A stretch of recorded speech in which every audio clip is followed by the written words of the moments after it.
Welcome, ladies and gentlemen, to the wildest ride in the podcast world. This is Celebrity D&DE. I'm Joe Rogan, your dungeon master. Let's meet our adventurers. First off, we've got the man himself, Donald Trump. How are you doing, Donald? Fantastic, Joe. Looking forward to this. I always win, you know. We'll see about that. Now, Joe Biden, how about you? Ready to dive into this fantasy world? Can you hold that mic up a little closer there? Just like move it. Hey. Just like that. Perfect. Hey there, folks. Okay, I got it. Well, Joe, I'm new to all this, but I'm ready to give it a shot. Barack's been coaching me a bit. That's what we like to hear. And speaking of Barack Obama, how are you feeling about this adventure? I'm excited, Joe. I've played a bit of D&D before, and it's always a good time. Excellent. Now, let's get started with character creation. Donald, why don't you kick us off? In D&D, your character's race and class define a lot about them, their abilities, their background, and their role in the party. What's your character's race and class? Joe, I'm going to play a Dragonborn Fighter. They're strong, they're tough, very successful. Sounds a lot like me, doesn't it? Dragonborn are powerful, that's for sure. And Fighter is a solid class choice. You'll be up in the front lines of combat. Now let's roll for your stats. You'll be rolling 4 6-sided dice, dropping the lowest roll and adding the rest together. We'll do this 6 times for your strength, dexterity, constitution, intelligence, wisdom, and charisma. I'm ready to roll, Joe. Remember to take your fighter's proficiency into account when noting down your abilities. You're proficient in all armor, shields, simple weapons, and martial weapons. Also, fighters have a D10 hit die, which is excellent for tanking damage. Got it, Joe. I'm making note of all of this. Great. While you're doing that, let's move on to Joe Biden. Joe, what's your character's race and class? Barack helped me choose a Halfling Rogue, Joe. He said it would be a good fit for me. A Halfling Rogue. Nice choice. Rogues are skilled and versatile. And being a Halfling gives you some nice bonuses, like being lucky and nimble. Now, let's roll for your stats. Keep in mind that as a rogue, you're proficient in light armor, simple weapons, hand crossbows, long swords, rapiers, and short swords. Your hit die is a D8. You also get to choose 4 skills to be proficient in from a list. Brock, can you help him with that? Sure thing, Joe. Let's see. All right, Brock, your turn. Tell us about your character. Well, Joe, I've decided to play a half-elf bard. His name is Harmonius. A bard. Fantastic choice. You'll be able to support the party with your spells, and you're also pretty good in a scrap. And being a half-elf gives you some nice bonuses to charisma and 2 other ability scores of your choice. Let's roll for your stats. As a bard, you're proficient in light armor and simple weapons plus some musical instruments of your choice.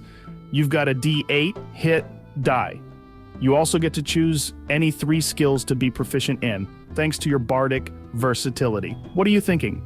I'll go with persuasion, insight, and history. Seems like a good fit for Harmonius. Nice choices. Those will definitely come in handy. Now let's talk about your characters' backstories a bit. How do you all know each other? Why are you adventuring together? Well, I think that Donald would be a renowned fighter in the area. Maybe he was hired for his strength and reputation. He's the best, after all. Harmonius is a well-traveled bard who seeks to chronicle the greatest stories of our time. He could have met the Donald in one of the towns and decided to join him, seeing the potential for a great tale. And Scrappy Joe and Harmonius could be old friends. Maybe they've been on a few smaller adventures together before. And when Harmonius decided to join the Donald, Scrappy Joe was eager to tag along. I love it. A band of heroes, each with their own strengths, setting off on an epic journey. This is going to be great. Now let's finish up these character sheets and get ready for the adventure. Our scene begins in the quaint town of Willowdale, a peaceful place known for its charming meadows and the friendly smiles of its inhabitants. It's a place where everyone knows each other, and the biggest problem is usually the occasional lost sheep. But that peace is about to be shattered.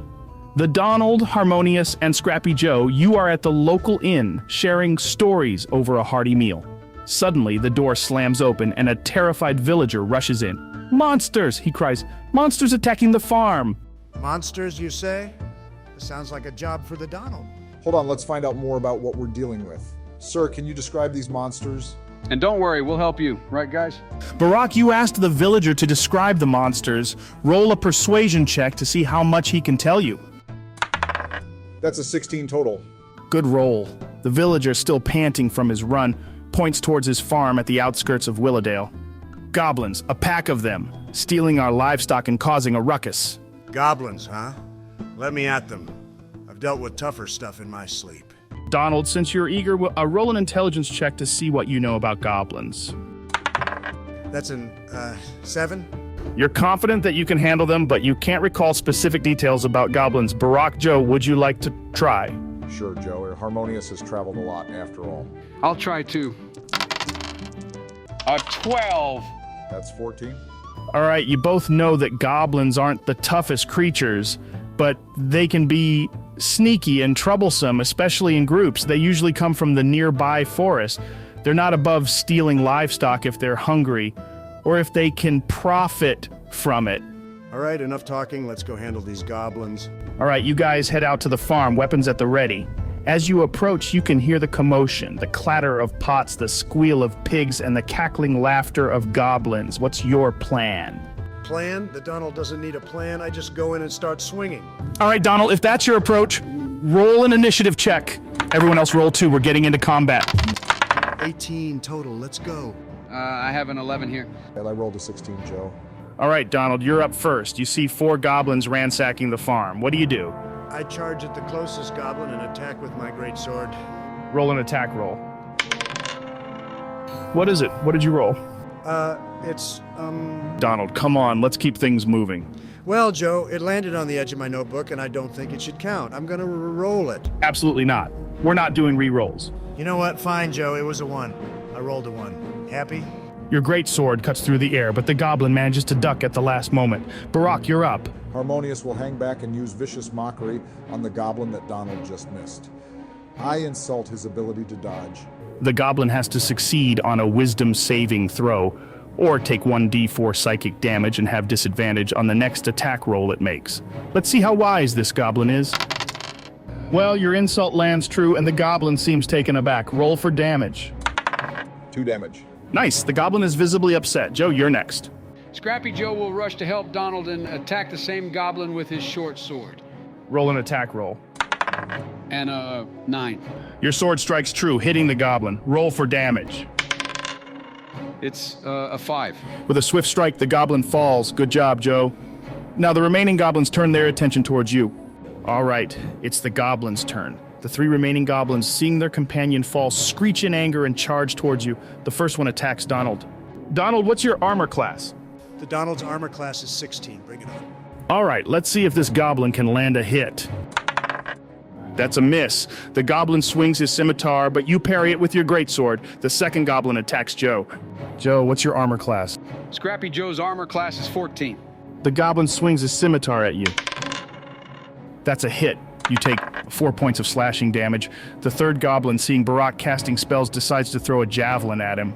Barak, what's your armor class? Harmonius's armor class is 12. All right, the goblin throws his javelin, and it's a miss. The javelin flies past you. All right, back to the top. Donald, it's your turn. All right, this goblin is going down. I swing my greatsword again at the goblin who tried to attack me. Roll an attack roll. That's a natural 20. Critical hit. Nice. Roll your damage dice twice. That's 8 plus 6. 14 damage. With a powerful swing of your greatsword, you cleave the goblin in 2. He didn't stand a chance. Barak, it's your turn. I'm going to use my longbow to attack one of the remaining goblins. Roll an attack roll for me. That's a 15. That hits. Roll for damage. That's 4 damage. Your arrow flies true and hits the goblin in the shoulder. He shrieks in pain but is still standing. Joe, it's your turn. I'll attack the goblin that Barak just hit with my short sword. Roll an attack roll, big guy. I got a 10. That just hits. Roll for damage. That's 6 damage. Your sword finds its mark and the goblin falls, leaving just one goblin standing. All right, it's the last goblin's turn. Enraged by the fall of his companions, he charges at Donald. He swings his scimitar and misses. His desperation makes his attack easy to dodge. Back to the top of the round. Donald, it's your turn. This goblin is as good as done. I swing my greatsword at him. Roll an attack roll. That's an 18. That hits. Roll for damage. That's 10 damage. Donald, as you land the final blow on this goblin, I have a question for you. How do you want to do this? What do you mean, how do I want to do this? I just did it. I think he means describe how you finish off the goblin, Donald. Oh, I see. Well, the Donald's greatsword swings down in a majestic arc, cleaving the goblin from head to toe. A clean cut, the best cut. And with that, the farm is free of goblins. Good job, everyone. All right, combat's over. What do you guys want to do now? I got kind of beat up back there. I could use a little rest. Of course, you'd want to take a nap, Sleepy Joe. A short rest sounds like a good idea. We can patch up and catch our breath. You guys find a quiet spot nearby to rest. During this hour, you can spend any hit dice you have to regain hit points. You know, this reminds me of a time when I was a kid. We used to play these games in the woods, running around, pretending to be knights and wizards. Really, Joe? I didn't know you were into that kind of stuff. Oh yeah, Scranton was a different place back then. We had to make our own fun. I remember one time we built this fort out of old pallets. It wasn't much, but to us it was a castle. Sounds like a dump. Well, it wasn't Trump Tower, that's for sure, but we had some good times there. One time we found a stray dog and we made him our dragon. Named him Sparky. That's a cute story, Joe. Did Sparky pay rent? No, Donald, Sparky did not pay rent. All right, guys, it's been a fun session. I hope you all enjoyed your first taste of D&D combat. Definitely interesting. It's a lot more strategic than I expected. The Donald loves winning, and that's what we did today. I'd call that a success. It reminded me of those games we used to play. You know, it's funny how things come full circle. I'm glad you all enjoyed it. I think we made a pretty good start today. You've created your characters, stepped into their shoes, and even fought off your first enemy. How are you feeling about your characters? I am enjoying playing as Harmonius. It's fun to step into a different persona, and the spell casting aspect is intriguing. The Donald is the best, of course. Nobody swings a great sword like I do. Scrappy Joe feels like an extension of myself. I'm looking forward to seeing where this goes. Well, I'm excited to see how your characters grow and evolve as we continue this adventure. And remember, this is a collaborative storytelling experience. Your decisions shape the narrative. So, think about your characters' motivations and goals. And most importantly, have fun. When's the next session? The Donald is ready to win again. We'll meet again next week. Until then, think about what your characters would do next. And remember, keep it fun. Looking forward to it. See you next time. And that's a wrap for our first session of Celebrity D&D. Good game, everyone.